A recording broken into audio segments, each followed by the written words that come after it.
नमस्कार, मैं हूं ताराचंद नागर और आप देख रहे हैं गंगाजल न्यूज। उप मुख्यमंत्री तथा वित्त मंत्री दिया कुमारी ने आज राजस्थान सरकार का बजट पेश किया। बजट में सभी वर्गों को खुश करने का प्रयास किया गया है। बजट में शहर और गांव दोनों पर फोकस किया गया है। जानकारों का कहना है कि सरकार ने आगामी निकाय और पंचायत राज चुनावों को ध्यान में रखते हुए बजट पेश किया है। बजट को फलोदी में क्या मिला है, हमारा ध्यान इसी पर केंद्रित है। राज्य के बजट में वित्त मंत्री ने फलोदी जिले के लिए अनेक घोषणाएं की हैं।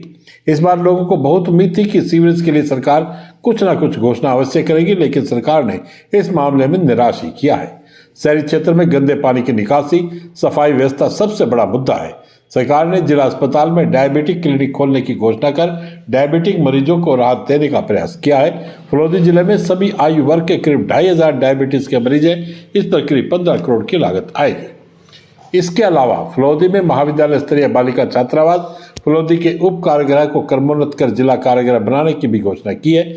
इसकी काफी समय से आवश्यकता महसूस की जा रही थी, क्योंकि उप कारागृह 5 दशक पुराना है और इसमें बंदी क्षमता भी बहुत कम है। इससे कैदियों को जोधपुर भेजना पड़ता है। जिला कारागृह के लिए बीकानेर रोड पर जमीन भी आवंटित हो चुकी है। बढ़ते साइबर अपराध पुलिस के लिए स्थायी सिरदर्द बन गए हैं और इसके लिए अलग से साइबर पुलिस थाना की आवश्यकता महसूस की जा रही थी। यहाँ दर्ज होने वाले मामलों पर पुलिस द्वारा ध्यान केंद्रित कर सकेगी। इससे साइबर अपराधों में कमी आएगी।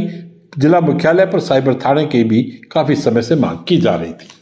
जिला बनने के बाद से जिला मुख्यालय पर जिला एवं सेशन न्यायालय की मांग फलोदी अधिवक्ता संस्थान द्वारा लगातार की जा रही थी। सरकार ने आज इसकी स्थापना की घोषणा कर वकीलों को एक बड़ी मांग पूरी कर दी है। इससे न्यायिक प्रक्रिया में तेजी आएगी। इसके साथ ही सरकार ने वरिष्ठ सिविल न्यायाधीश एवं अतिरिक्त मुख्य न्यायिक मजिस्ट्रेट न्यायालय फलोदी की स्थापना की भी घोषणा की है। वकीलों ने आज इस घोषणा का स्वागत किया। बजट में फलोदी हवाई पट्टी के विकास की भी घोषणा की गई है। हवाई पट्टी को क्रमोन्नत कर बड़े विमानों के उतरने योग्य बनाया जाएगा।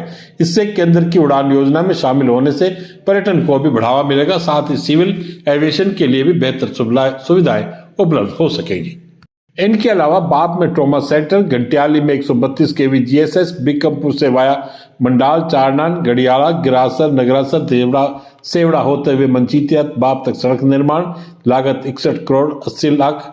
फलोदी, जांबा, मोटाई, चाकू, चिमाना, ढाडरवाला, मदनपुरा सीमा तक MDR रोड, लागत 55 करोड़ 65 लाख। बैंगटी में हड़बूजी का पेनोरमा, बावड़ी खुर्द में होम्योपैथिक औषधालय, बाप के माड़पुरा में उस स्वास्थ्य केंद्र, गुरु जम्बेश्वर लिफ्ट नहर का पुनर्निर्माण कार्य, लागत 100 करोड़। इंदिरा गांधी मुख्य नहर के दोनों पटड़ों के सुदृढ़ीकरण का कार्य, लागत 75 करोड़। इंदिरा गांधी नहर परियोजना द्वितीय चरण की गुरु जम्बेश्वर लिफ्ट नहर के शेष रहे क्षेत्र में फव्वारा सिंचाई सुविधा विकसित करने का कार्य, लागत 35 करोड़। किदरत वितरिका नहर का पुनरुद्धार का कार्य, लागत 35 करोड़। इंदिरा गांधी नहर परियोजना द्वितीय चरण की सभी लिफ्ट नहरों के पंप हाउस में उपयोग होने वाली बिजली उपयोग कम किए जाने हेतु फलोदी में सोलर पार्क बनाए जाने की DPR, लागत 15 crore. Jaipur Phalodi greenfield express way के कार्य को मंजूरी तथा माड़पुरा में नवीन उप स्वास्थ्य केंद्र स्वीकृत किया गया है। विधायक पब्बाराम बिश्नोई ने मुख्यमंत्री भजनलाल शर्मा और वित्त मंत्री दिया कुमारी का आभार जताते हुए कहा कि बजट में फलोदी विधानसभा क्षेत्र को लोगों को खूब सौगातें दी है। इसके लिए मैं उनका तहे दिल से आभार व्यक्त करता हूं। भाजपा देहात उत्तर के जिलाध्यक्ष मनोहर पालीवाल ने बजट का स्वागत करते हुए कहा कि राज्य सरकार ने सभी वर्गों को राहत प्रदान करने वाला बजट पेश किया है। यह बजट धरातल पर लागू होगा और सबका साथ सबका विकास होगा, जिसके लिए मुख्यमंत्री भजनलाल शर्मा व वित्त मंत्री दिया कुमारी का जिला वासियों की ओर से आभार व्यक्त करता हूँ। प्रोग्रेसिव फोरम के समन्वयक डॉक्टर अरुण माथुर ने जिला अस्पताल में डायबिटीज क्लिनिक आरंभ करने की घोषणा का स्वागत करते हुए कहा कि इससे डायबिटीज के रोगियों को राहत मिलेगी। इनके अलावा भाजपा नेता डॉक्टर माधु सिंह देवड़ा, पूर्व जिलाध्यक्ष भारतीय जनता युवा मोर्चा नरपत सिंह रेडमलसर, नवल किशोर शर्मा, सुनील बुरड़, रमेश पालीवाल ओपारडी, शिव प्रकाश पंचारिया, ब्लॉक मंडल अध्यक्ष रमेश थानवी, विक्रमादित्य सिंह आमला, शिव कुमार व्यास, रतन मेघवाल, हरीश दवे, जानकीलाल शर्मा, सौरभ बोहरा, गजेंद्र जोशी, चंद्रकला बोहरा, सीमा चौहान, सरिता कंवर, संगीता व्यास, मेनका शंकर माचरा आदि ने बजट की सराहना करते हुए इसे आम जन को राहत पहुंचाने वाला बजट बताया है। नगर परिषद के पूर्व उप सभापति सलीम नागौरी ने बजट को निराशाजनक बताते हुए इसे आम जन के साथ धोखा बताया है। गहलोत राज में हुई फलोदी जिले की बड़ी घोषणाओं को जनता को उम्मीद थी, जो सुविधाएं मिलनी थी वह भी पूरी नहीं हुई। किसान हट में आज पूर्व विधायक कृष्णाराम बिश्नोई ने टीम एनएसयूआई के नशा छोड़ो जीवन जोड़ो यात्रा के पोस्टर का विमोचन किया। बिश्नोई ने कार्यक्रम की सराहना करते हुए कहा कि युवाओं में बढ़ती नशे की लत के खिलाफ जन जागृति अभियान की महती आवश्यकता है। छात्र नेता परमेश्वर चौधरी ने बताया कि एनएसयूआई प्रदेश अध्यक्ष द्वारा यह यात्रा शुरू की जा रही है। इस अवसर पर राजस्थान प्रदेश सचिव महेंद्र कुमार, परमेश्वर चौधरी, उमर मेहर, फिरदौस खान, विशाल व्यास, गुलाम नबी, गोविंद भादु, महेश महिपाल, रामकर्ण, कमल जयपाल, उमाराम आदि उपस्थित रहे। छत्रपति शिवाजी जयंती आज यहाँ धूमधाम से स्वराज्य दिवस के रूप में मनाएगी।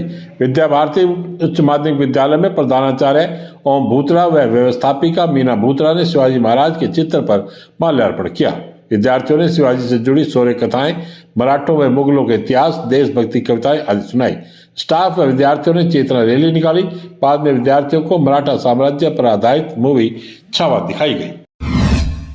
एसपी जोधपुर ग्रामीण राममूर्ति जोशी ने बताया कि पुलिस थाना ओसिया में धोखाधड़ी के गंभीर अपराध में वांछित वृत्त व थाना स्तरीय टॉप 10 का आरोपी कानाराम पुत्र मोटाराम जाट निवासी नेवरा रोड पुलिस थाना बतानिया को पुलिस थाना ओसिया टीम ने गिरफ्तार किया है। एसपी ने बताया कि भोमाराम पुत्र अवताराम जाट निवासी बेरडो का बास पुलिस थाना ओसिया ने लगभग 7 माह पूर्व अभियुक्त कानाराम के जाट के खिलाफ धोखाधड़ी का मुकदमा दर्ज करवाया था।